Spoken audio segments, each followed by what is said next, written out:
안녕하세요.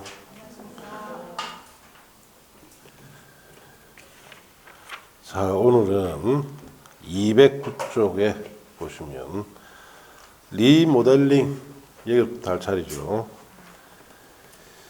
자, 리모델링은 뜻이 그게 건축물의 노후화 억제하고 기능 향상 등을 위하여 대수선하거나 자, 일부 정축 또는 개축하는 행위를 말한다. 밑줄 칠 곳은 대수선하거나 일부 정축 또는 개축.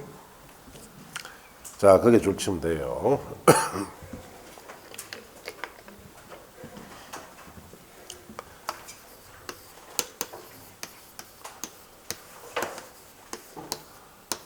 자, 리모델링은 자, 건축물의 노후화 를 억제하고 건축물 기능을 자, 향상시키기 위해서 자, 건축물을 재단장을 하는 것을 리모델링이다 이렇게 합니다. 자, 그럼 리모델링은 어떻게 할 거냐? 자, 건축법. 자, 건축법은 대수선, 크게 고쳐서 할 수 있고, 그 다음에 일부 정축도 할 수 있고, 또 일부 개축까지 리모델링 할 수 있습니다. 자, 그리고 주택법에서는 자, 대수선을 통해서 리모델링 할 수도 있고, 그 다음에 일부 정축을 통해서도 할 수 있습니다. 자, 그래서 건축과 주택이 좀 달라요. 건축법은 개축이 들어가죠.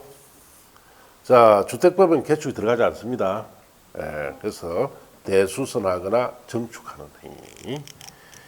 자, 그러면 개축이 뭔지 정축이 뭔지 좀 있으면 배울 거예요. 그래서 리모델링은 노후화 억제하고 기능 향상을 위해서 건축물 재단장 하는데, 건축법에서는 개축까지를 리모델링 행위로 할 수 있습니다. 주택법에서는 정축까지만 합니다. 정축까지. 개축은 들어가지 않습니다. 자, 그런 차이점이 있다 이렇게 아시고, 자, 그리고 양갈로 이번에 뭐 리모델링을 대비한 특례는 지금 보실 것 같고, 자, 내려가면 발코니 베란다를 말하죠. 자, 그 다음에 다중용 건축물 보시면은 많은 사람들이 이용하는 건축물이에요. 그래서 불특정한 다수 사람들이 이용하는 건축물로서 자, 1번, 2번이 있습니다. 자, 1번에 다음의 하나에 해당하는 용도로서는 줄칩니다. 바닥 면적계가 5,000제곱 이상인 건축물. 자, 용도가 기역부터 비역까지 6가지가 있죠. 문화집회시설, 종교, 판매, 운수시설 중 여객용 시설, 의료시설 중 종합병원, 숙박시설 중 관광 숙박시설이 바닥면적계가 5,000제곱 이상이 되면은 다중용 건축물로 봅니다. 자, 두 번째 16층 이상 건축물 거기 밑줄 치시고, 이것도 다중용 건축물이다. 그럼 이걸 어떻게 여러분이 이해를 하고 있어야 되느냐?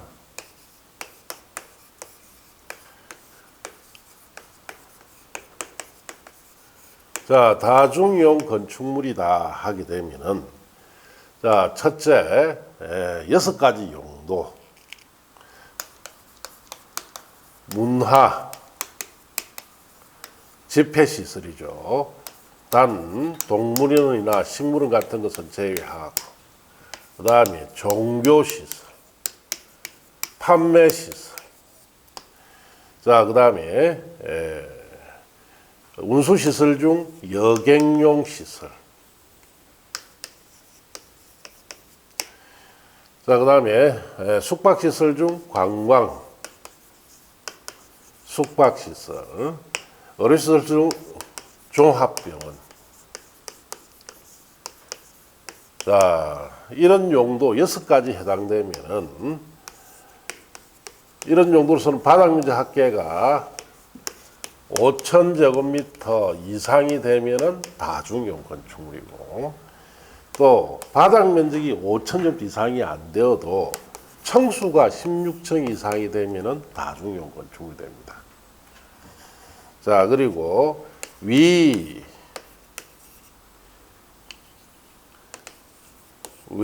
용도. 여기 6가지 외의 용도일 때는 16층 이상일 때만 다중이용 건축물이 된다. 이렇게 알고 있어야 돼요.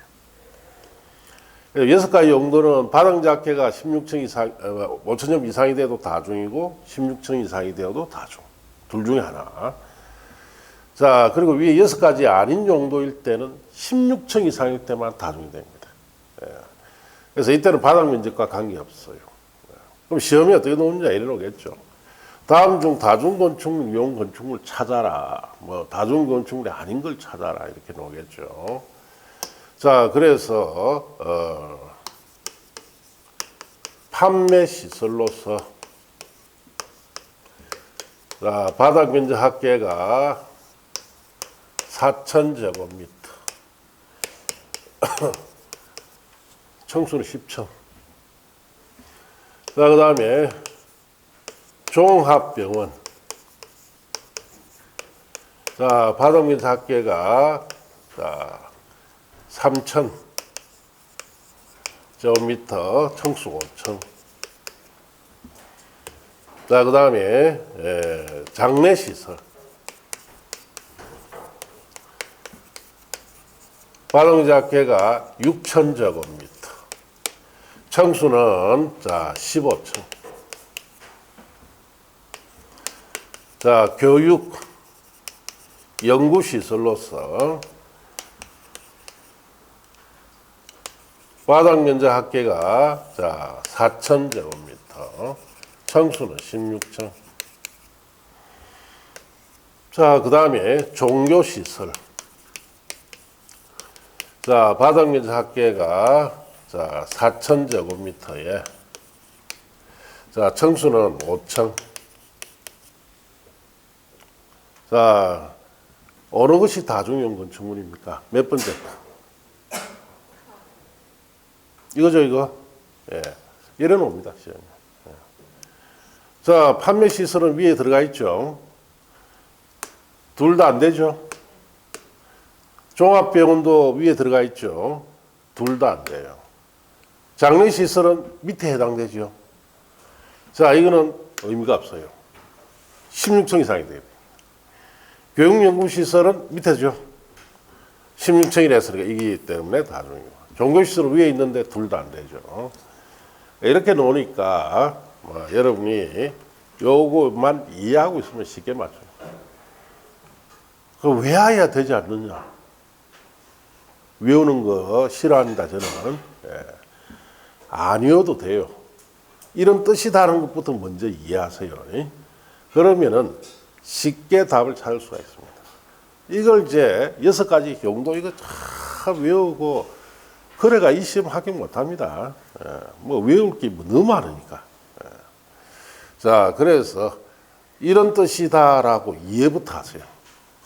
자, 그렇게 하시면 돼요. 자, 그리고 공법은 사실 뭐 암기사항이 처음부터 끝까지 다 해도 관이 아닙니다.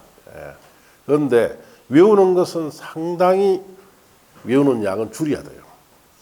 그래서 1월달 첫째 수업 딱 들어가면은 첫째 수업 날부터 여러분이 공법을 처음부터 끝까지 외워야 할 프린트를 딱 줍니다.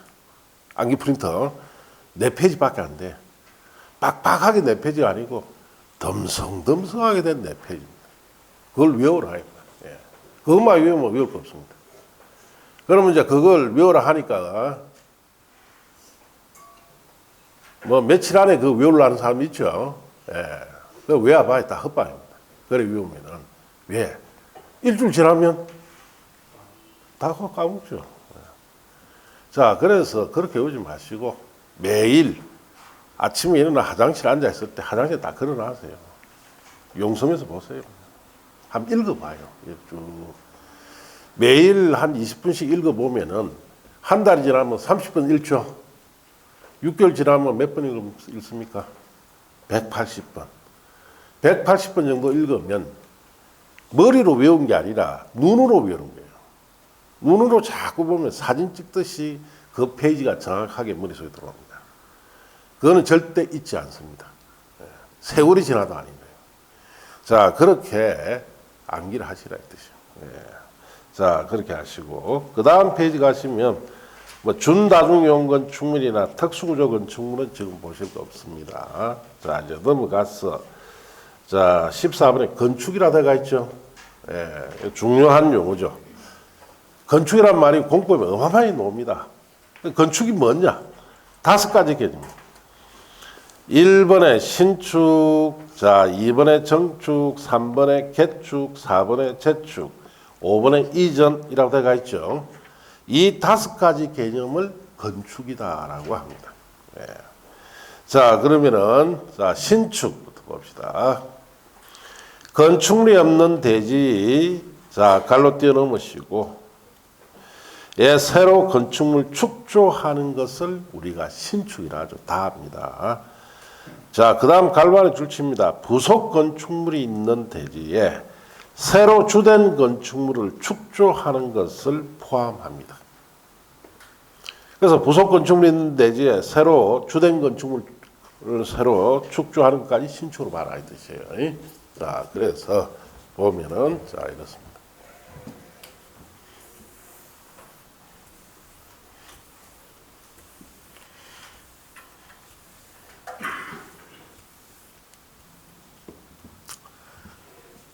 자, 건축이다라는 말은 새로 짓는다 신축, 늘려 짓는다 정축, 고쳐 짓는다 개축, 다시 짓는다 재축, 위치를 바꾼다 이전. 자, 이 5가지 행위를 건축이다라고 합니다. 그래서 건축법에서는 이런 5가지 행위인 건축을 하려면 허가를 받도록 되어 있어요. 신축이든 정축이든 개축이든 재축이든 이전이든 하려면 원칙적으로 뭘 받아야 된다? 허가를 받았어야 돼요.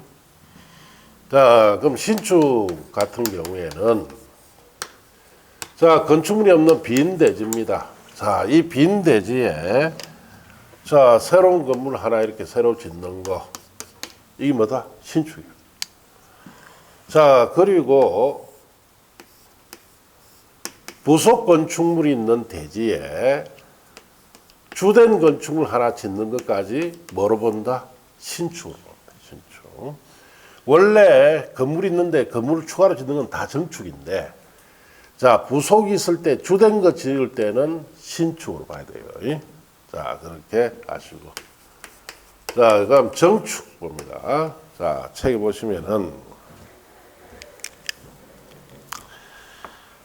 자, 그게 기존 건축물 있는 대지 안에서 줄칩니다. 건축물의 건축 면적, 연면적, 높이, 이 책은 뭐 또 하나 빠져묻네. 높이 다음에 청수를 넣어서요. 자, 건축 면적이나 연면적, 높이, 청수를 증가시키는 것, 그렇게 밑줄 치시면 됩니다. 자, 정축이라는 것은 기존 건축물이 있는 대지에서 첫째, 건축 면적이 넓든지 아니면 연면적이 넓든지, 자, 아니면 청수가 넓든지 높이가 넓든지 이 중에 한 가지라도 증가하게 되면 이걸 뭐라 부른다? 정축이라 합니다. 자, 우리 예를 들어서 자, 기존 건물이 이렇게 있습니다. 여기에 추가로 건물을 하나 이렇게 더 지을 수 있죠. 그럼 이거는 뭐냐? 정축이다. 자, 면적이 늘었습니다. 그래서 건축 면적도 늘었고 연면적도 늘었고, 또 이렇게 할 수 있죠. 자, 기존 건물이 이렇게 있는데, 자, 여기에 이만큼 붙여서 이렇게 면적을 늘렸습니다. 이것도 면적이 늘었죠. 이것도 정축. 자, 그리고 2층짜리 이런 건물이 있습니다. 자, 여기에다가 옥상에다 한 층을 더 올렸어요. 자, 이것도 정축입니다. 자, 그래서 연면적도 넓었고 청수도 넓었고 높이도 넓었죠. 자, 이런 것을 우리가 정축이다 이렇게 합니다. 건축 면적이든 연면적이든 청수 높이 중 한 가지라도 넓으면 정축 그렇게 이야기합니다.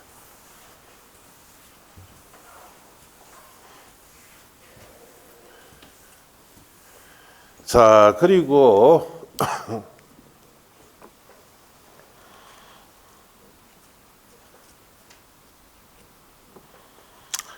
자, 3번의 개축 보시면 밑줄 칩니다. 기존 건축물의 전부 일부.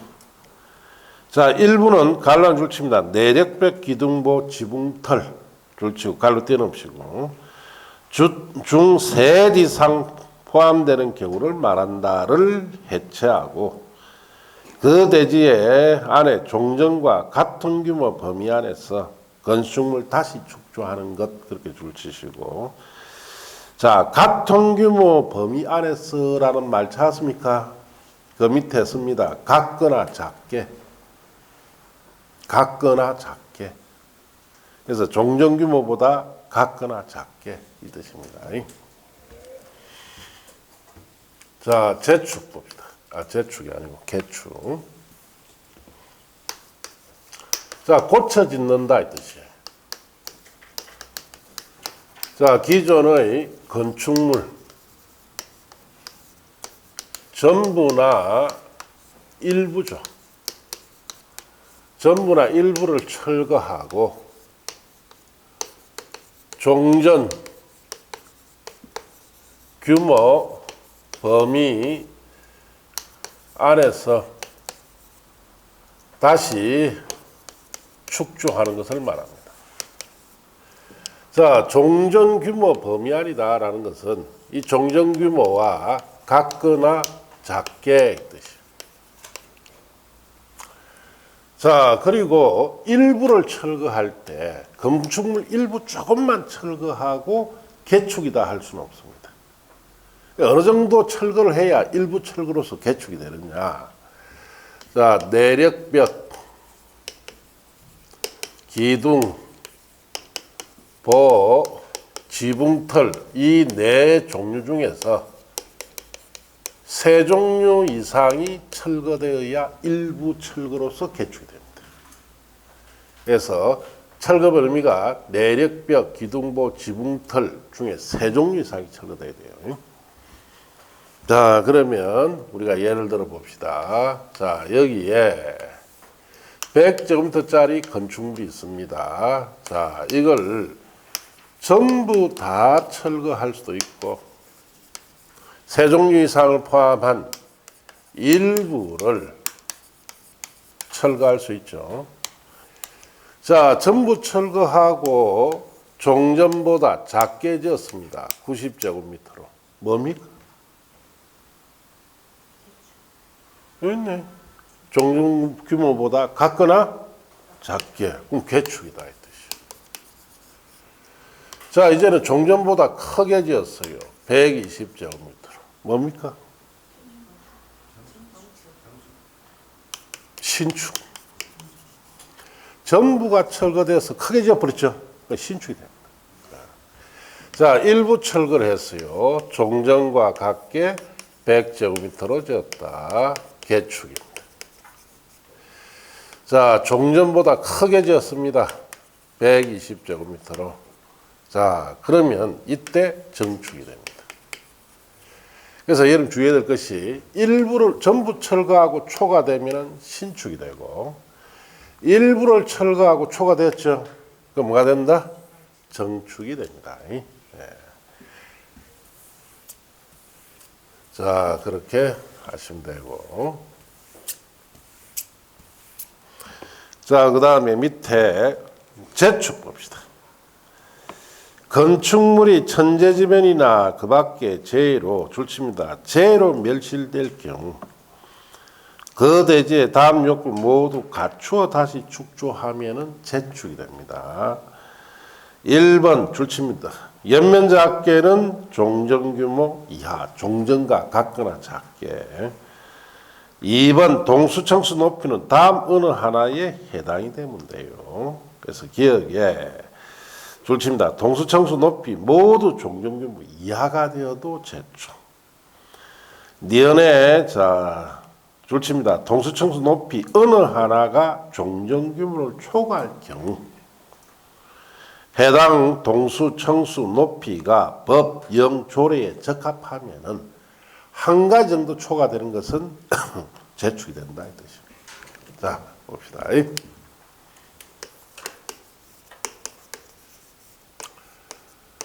자 제축은 재해로 건축물이 멸실이 돼야 돼요. 멸실. 철거하고 멸실하고는 개념이 다릅니다.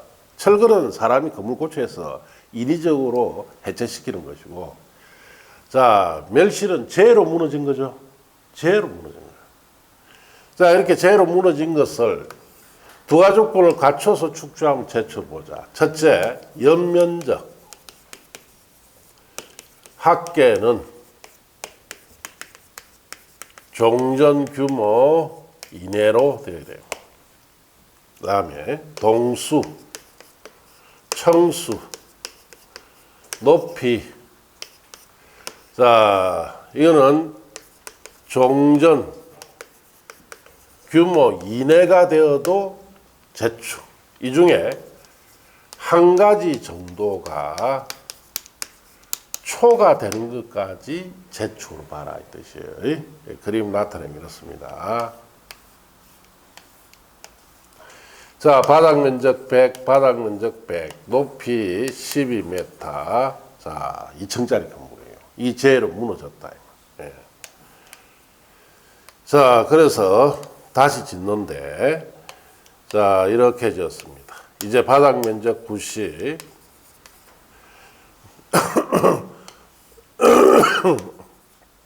높이 12m. 자, 이렇게 지었습니다. 자, 그러면은 연면적 합계는 각층 바닥 면적 합이죠.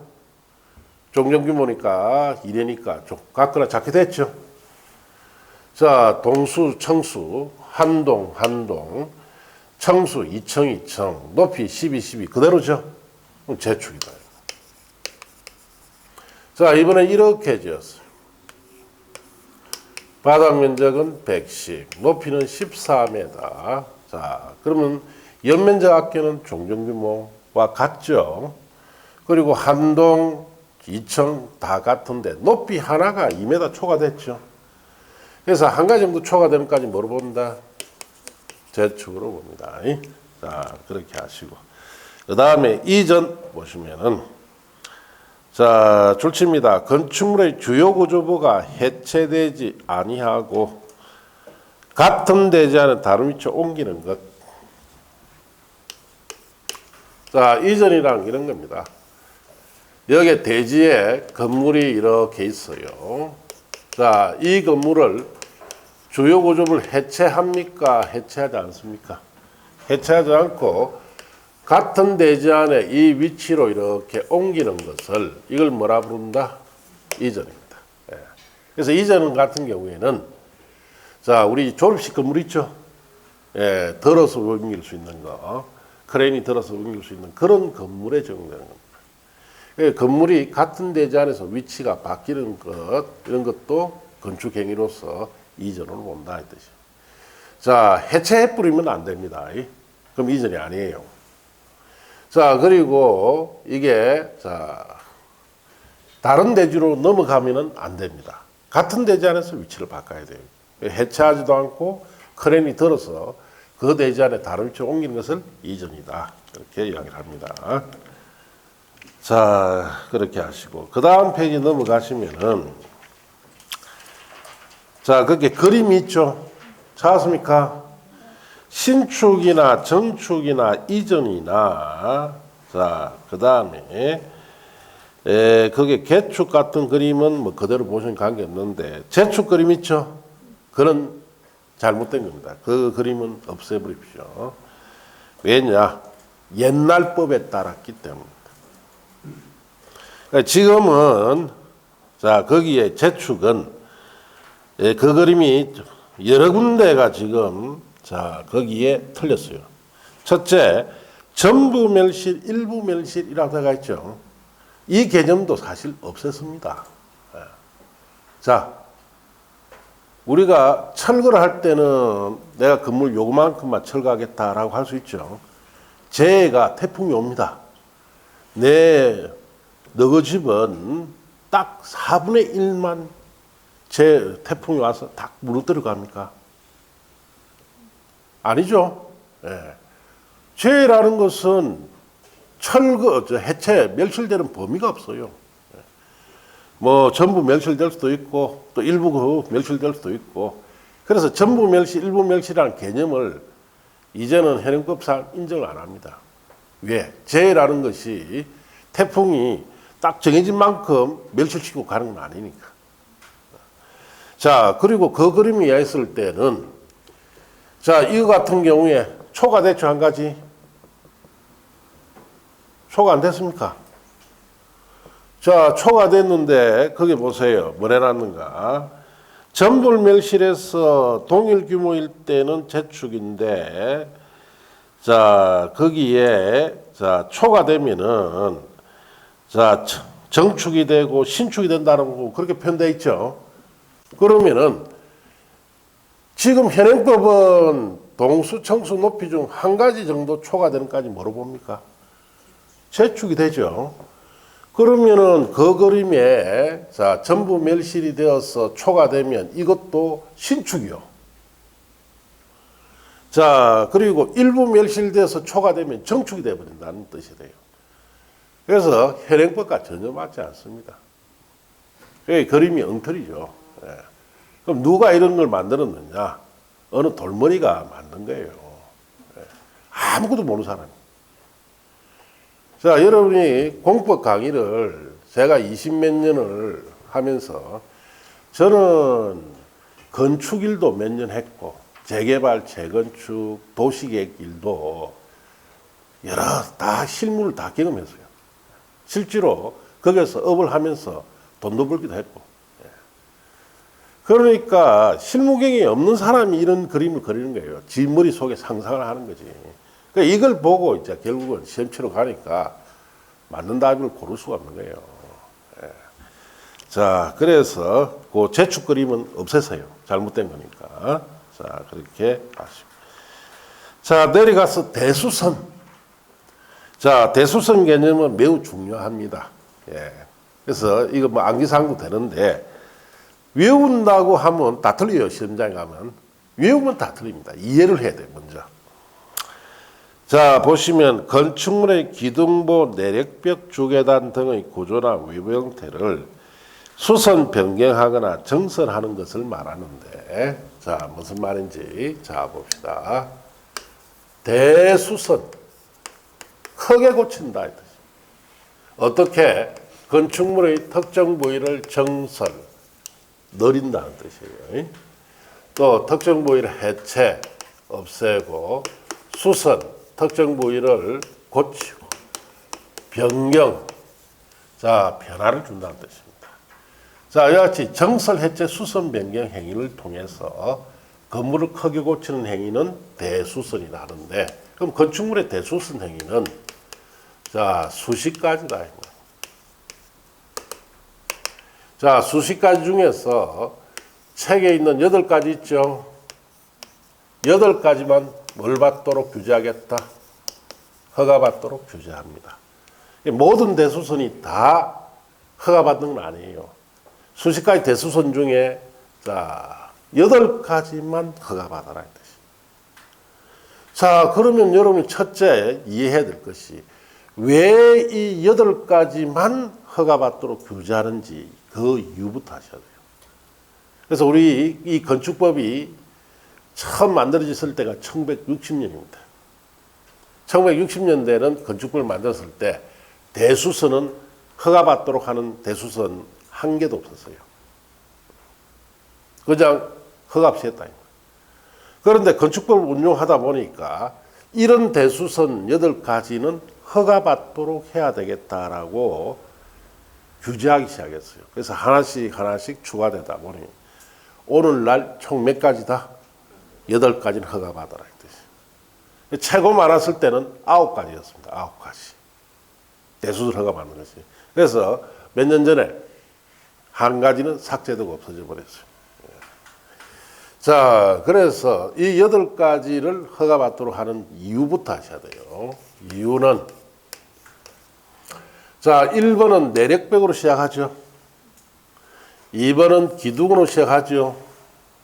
3번은 보로 시작하죠. 4번은 지붕털로 시작합니다. 자, 이런 기둥이나 내력벽이나 보나 지붕털은 건축물 구조 안전과 직결되어 있는 부분이기 때문에 이런 부분을 함부로 손대면 건축물 구조 안전상 위험해집니다. 그래서 이런 부분을 함부로 손대는 것을 방지하고 건축물 구조 안전을 지키기 위해서 이 4가지는 구조 안전 때문에 허가받아라 했듯이. 자, 그 다음에 8번에 보시면은 건축물 외벽에 사용하는 마감재라고 되어 있죠. 자, 이거는 뭐냐? 화재 안전 때문에 대수선으로 허가받도록 합니다. 자, 그 다음에 5번, 6번. 5번은 방화벽으로 시작하죠. 6번은 주계단, 피난계단 이렇게 돼 있죠. 이 2가지는 화재 시 피난시설이기 때문에 이걸 함부로 손대면 피난시설로서 기능을 못하기 때문에 허가받도록 규제하겠다. 그 다음에 7번은 다가구주택, 다세대주택으로 시작하죠. 분쟁 예방 때문에 그렇습니다. 자, 이것 때문에 허가받도록 규제한다 이 뜻이에요. 자, 그러면은 또 이제 주의해야 될 것이, 자, 안전과 관련돼 있는 이 5가지는 자, 정설 해체 행위와 수선 변경 행위를 대수선되는 범위를 구분하고 있습니다. 자, 건축물에 있어서 이런 안전과 관련되어 있는 부분은 정설 해체가 위험하겠습니까? 수선 변경 행위가 위험하겠어요? 이게 더 위험하죠. 그럼 안전과 관련되어 있는 이 5가지는 조금이라도 정설 해체하면 대수선 허가받아야 돼요. 수선 변경은 일정 범위 이상 해야만이 허가받도록 규제하겠다 이 뜻이고. 자, 그리고 이 5번, 6번은 피난시설이니까 손만 대면 피난시설 기능을 못해. 7번은 손만 대면 분쟁이 생겨. 그럼 아예 5번, 6번, 7번 손을 못 대게 해야 되겠죠. 자, 그래서 정설이나 해체로 인한 대수선되는 것과 수선 변경으로 인한 대수선되는 범위를 이런 구분하고 있지 않습니다. 이런 구분하는데. 그냥 손만 대면 대수선. 자, 그러면 이제 1번부터 한 가지 봅시다. 1번에 보시면은, 내력벽이라고 되어 있죠. 내력벽을 정설 해체하거나로 하나 끝납니다. 그럼 내력벽 면적 30제곱미터 이상 수선 변경하게 되면은, 대수선을 허가받습니다. 자, 그래서 시험에 이래 물어요. 내력벽 10제곱미터를 해체하였다. 대수선이다, 아니다? 다시 읽어보세요. 나는 대수선인데.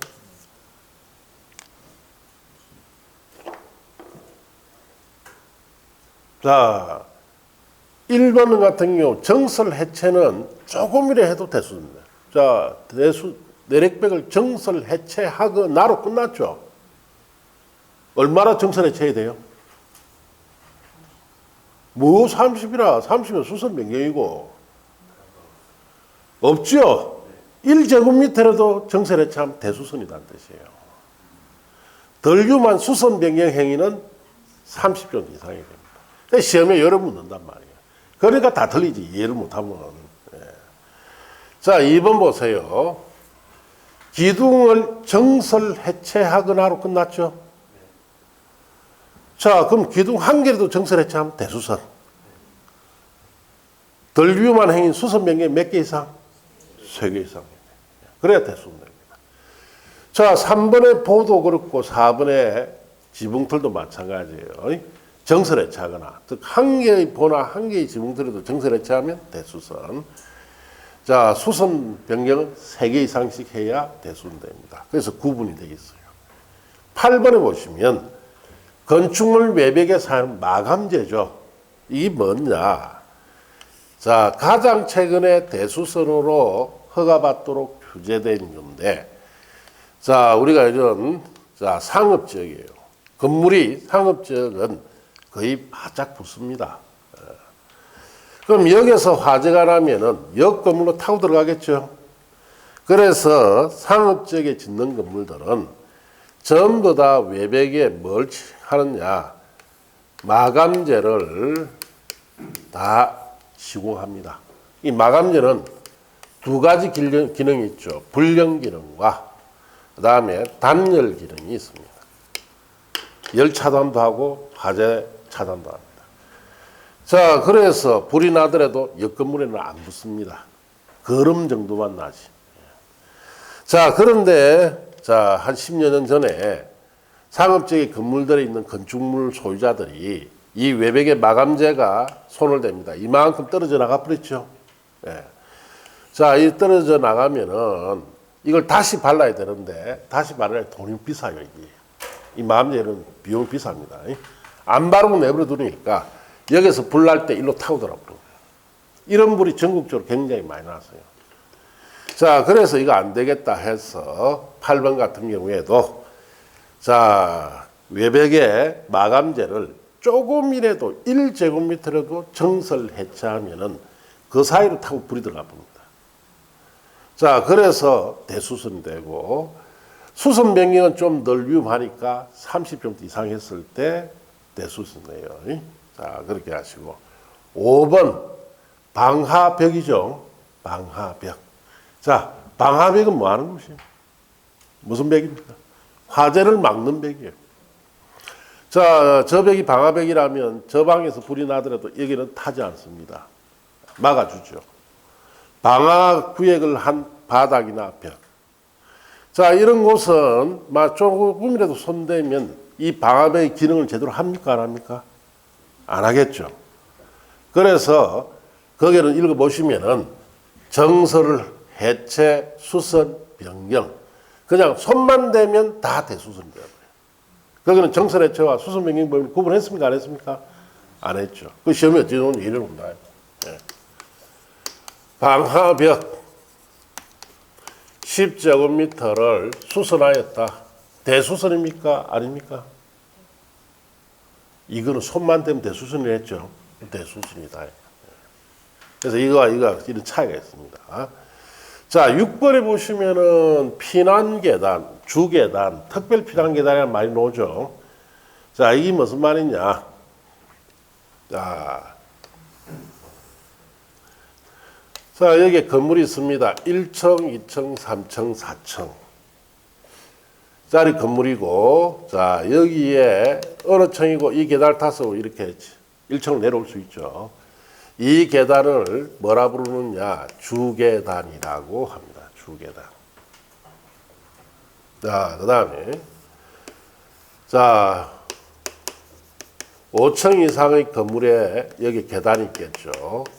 이걸 무슨 계단이라 부르냐? 피난 계단이라고 합니다. 11층 이상이 되는 건물에, 자, 여기에도 계단이 있겠죠. 이걸 뭐라 부르느냐? 특별 피난 계단이라고 합니다. 똑같은 계단인데 청소에 따라 부르는 이름이 달라요. 4층 이하짜리는 주계단이라고, 5층 이상은 피난 계단이라고, 11층 이상이 되면 특별 피난 계단. 자, 한번 생각해 보세요. 자, 여기 화재가 났어요. 여기 불이 났다. 위에 있는 사람 어디로 가야 돼요? 밑에 사람은 계단 나가면 되고, 위에 있는 사람은 불이 밑으로 옵니까? 위로 올라옵니까? 위로 올라오죠. 어디로 가는 게 가장 안전할까요? 옥상에 가면 죽으러 가는 거고. 그러니까 하재나면 많은 사람이 죽는 거예요. 전부 다 잘못된 상식을 가지고. 어떻게 그 죽으러 가는 길을 택해서 올라가느냐. 왜 죽습니까, 여기 가면? 자, 불길이 위로 올라오죠. 같이 유독가스도 같이 위로 올라와요. 그럼 여기에 산소가 없어집니다. 대부분 다 옥상에 간 사람들이 빨리 구조 안 하면 질식사다 해버려요. 산소가 없기 때문에. 그리고 하재의 유독가스 있죠. 그걸 저는 한번 마셔본 적이 있습니다. 신경이 마비돼 버려요. 정신은 말짱한데 신경이 마비돼 버려요. 숨을 쓴다 못 쓴다? 안 쓰지. 신경이 마비됐으니까. 그래서 가는 거예요. 타가 죽는 게 아니고. 그래서 저도 옛날에 제 동생이 좀 벨라인데 나는 자고 있는데 동생 친구하고 둘이서 이불에다가 촛불 장난친 거예요. 불을 펄펄 타고 있고 막 하는데 이제 막 연기가 방 안에 꽉 차 있는데 그걸 마시는데 나가서 살아야 되겠다 생각은 들었는데 몸이 안 움직여요. 마비가 오는 거예요. 안 그러면은 그렇게 해서 질식합니다. 위로 가는 게 아니라 자, 여기 있는 계단을 타고 빨리 내려가서 탈출해 버려야 되죠. 그럼 이 계단실이 위에 사람이 탈출할 수 있도록 불에 견뎌줘야 돼요. 그래서 이런 경우는 이 계단 전부 다 불연제로 마감된 애가 있어요. 그래서 불이 나더라도 위 사람이 탈출하는데 조금 더 견딜 수 있도록. 이건 좀 더 오래 견뎌야 되죠. 그래서 자, 여기는 갑종 방화문. 방화문도 갑종 월종이 있습니다. 그래서 갑종은 아예 방화문 자체가 철판으로 다 되어 있습니다. 그리고 속에 불연제가 들어가 있어요. 자, 그 다음에 계단실 자체가 내화 구조. 불에 견딜 수 있도록. 그리고 불연제로 마감되어 있는 계단은 피난 계단이에요. 그럼 좀 더 오래 견딥니다. 이래 더 오래 견뎌야 되겠네. 자, 피난 계단 구조에다가 배연 설비, 연기 빼내는 거, 뭐 스프링, 쿨러 같은 거, 이런 시설이 다 되어 있는 것을 특별 피난 계단입니다. 이렇게 해서 최대한 위에 있는 사람들이 계단실을 통해서 안전하게 탈출할 수 있도록 하는 계단이에요. 자, 이런 계단을 손을 댔다. 옛날에는 이거 대수 허가 받도록 안 했습니다. 자, 계단실을 손댔어요. 다시 이런 구조로 하려니까 돈이 많이 들겠죠.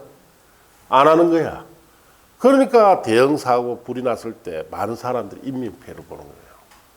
자, 그래서 이런 계단은 손을 아예 대지 말란 뜻으로 정설을 하든 해체하든 수선 명예하든 구분 없이 무조건 대수선 허가 받도록 합니다.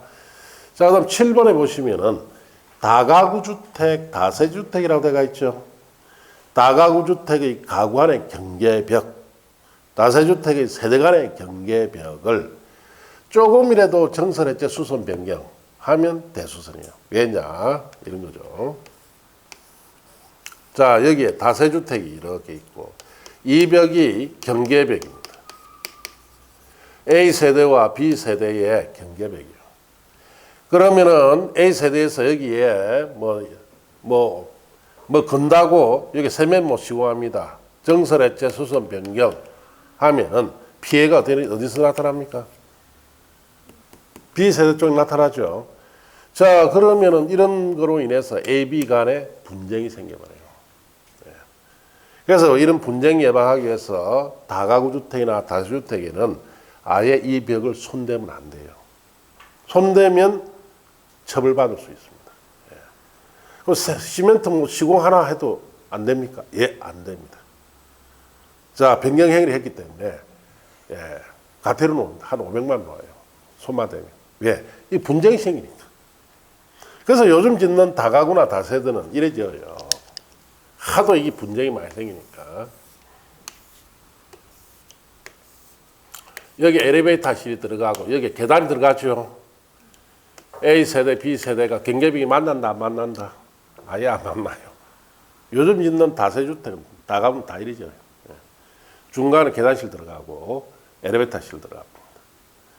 자, 그런데 이 7번은 주의해야 될 것이 다가구나 다세대주택에만 인정되지.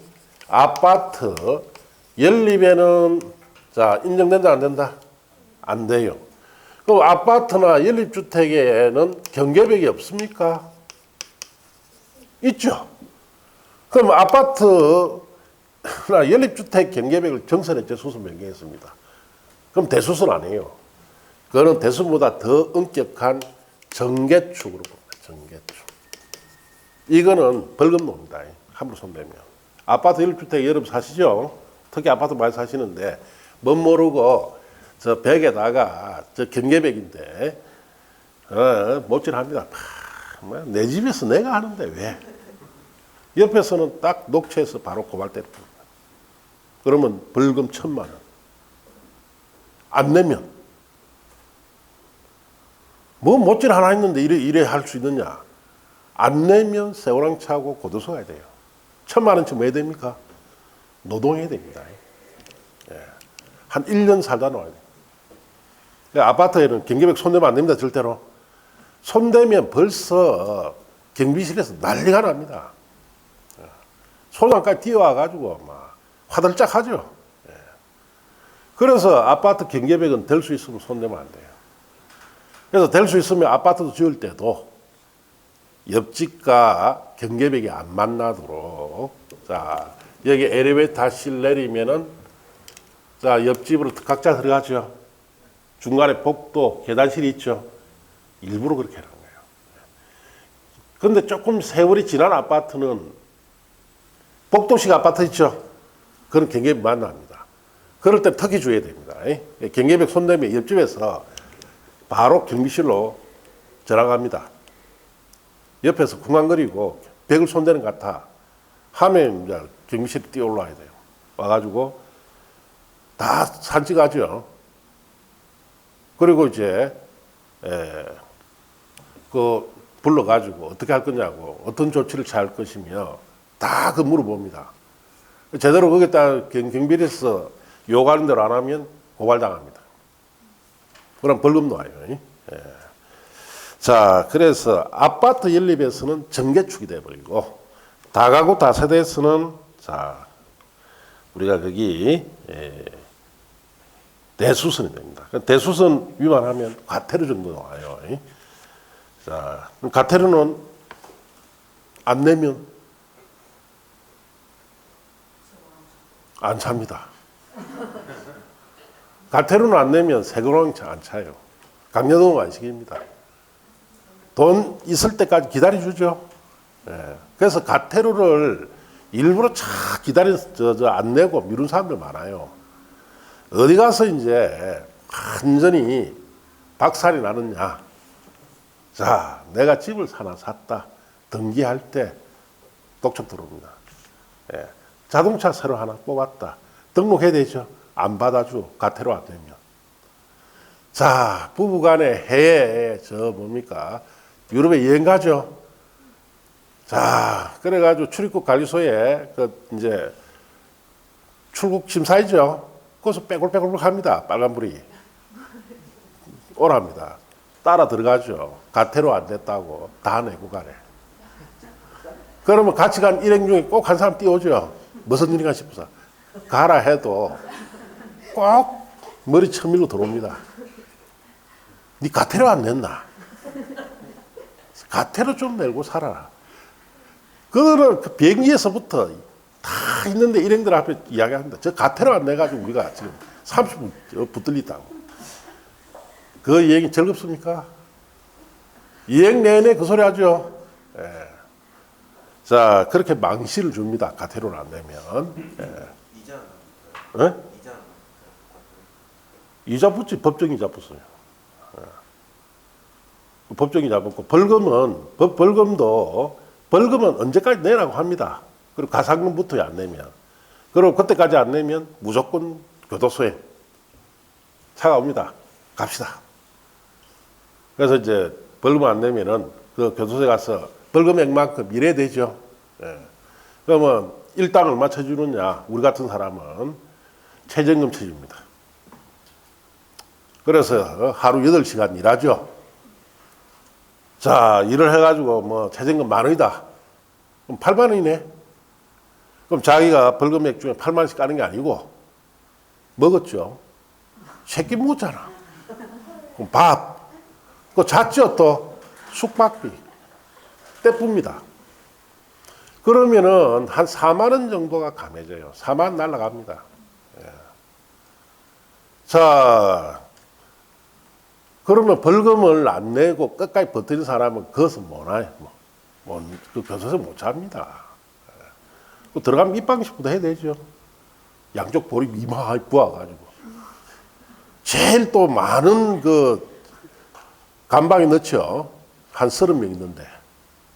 한 차례씩 다 맞아야지. 예. 그럼 양볼따기에 빰따구만 한 3, 40대 맞아야 돼. 예. 못 견딥니다.